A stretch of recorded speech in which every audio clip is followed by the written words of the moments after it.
Queridos irmãos, queridas irmãs,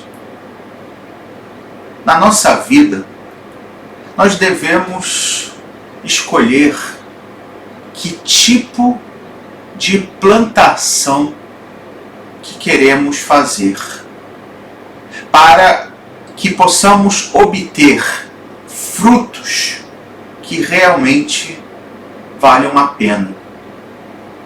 O profeta Oséias, na primeira leitura de hoje, nos advertia, como já o fizera para o antigo reino de Israel, mas hoje fala conosco, comigo e com você, e nos fala do perigo de semear ventos e colher tempestades.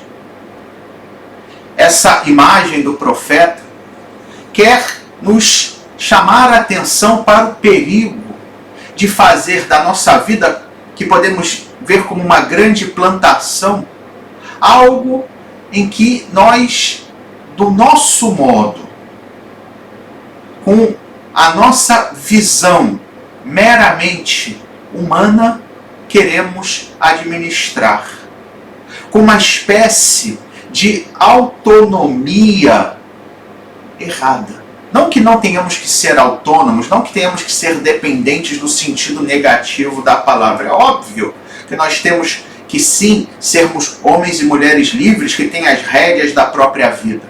Mas não podemos nos esquecer que estamos diante de Deus. E às vezes nós cultivamos a nossa vida esquecendo-nos de Deus. E aí os frutos que vamos colher são frutos amargos, são problemas, são os ventos que estamos plantando e que no final colhemos as tempestades, as tribulações, as dificuldades, os sofrimentos. No fundo, essa imagem é outra forma de enxergar aquilo que o profeta Oséias falava também na primeira leitura, que era o perigo da idolatria. A idolatria nada mais é do que colocar no lugar de Deus uma outra realidade. Pode ser uma idolatria literal, ou seja, eu construo um ídolo, uma imagem de um Deus falso e me coloco diante dele, o que nos dias de hoje não é algo normal, sobretudo para nós que somos cristãos.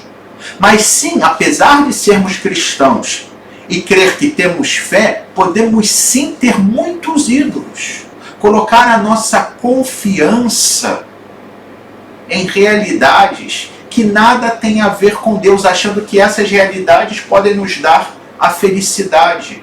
E no fundo, o que nos trazem são tempestades. Por outro lado, no Evangelho, vemos como isso também pode acontecer quando o modo em que Jesus se manifesta na nossa vida não corresponde ao que nós gostaríamos ou ao que nós achamos que deveria ser. Vimos isso quando ele, ao curar aquele mudo, foi acusado pelos fariseus de agir por obra de Belzebu, ou seja, pelo príncipe dos demônios. Era absurdo, porque Jesus estava liberando o sujeito da ação do demônio. Porém, como o modo de Jesus agir não correspondia às expectativas daqueles homens, ou seja, Jesus não falava sempre o que eles queriam escutar. Eles preferiram, então, rejeitá-lo. E acabam caindo também numa espécie de idolatria, porque tinham uma visão de Deus que no fundo era um reflexo dele mesmos. Porque, no fundo, a grande idolatria é essa. O grande ídolo sou eu mesmo. Eu que me coloco no centro de tudo. Daí que aquele chamado de Jesus, quando vê aquela multidão que caminhava como ovelhas sem pastor, é algo que deve nos inspirar a que façamos algo. A messe é grande, mas os trabalhadores são poucos. Rezai, pois, ao dono da messe que mande trabalhadores para a sua messe.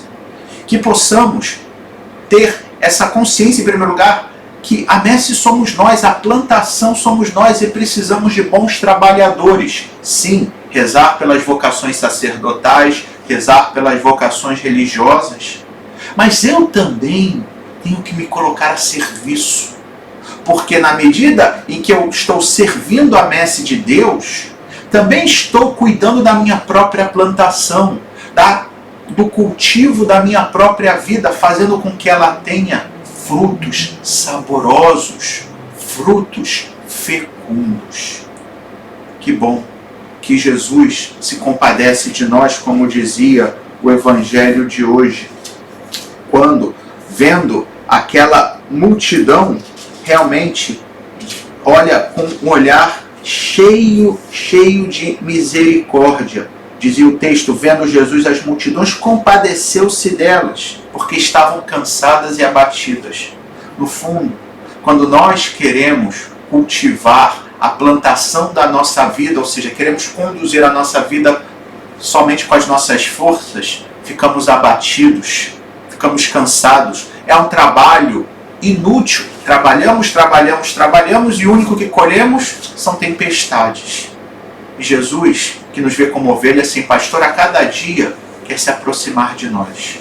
Portanto, que nós possamos eliminar esses ídolos, como dizia o Salmo 113, que tem olhos e não veem, que tem boca e não falam, que tem nariz e não cheiram, que tem orelhas e não escutam, ou seja, essas soluções que no fundo não nos levam a nada, e possamos abrir-nos a Deus, que possamos fazer que seja Ele o Senhor da nossa messe, Ele o Senhor da plantação da nossa vida, para que assim tenhamos realmente uma vida fecunda.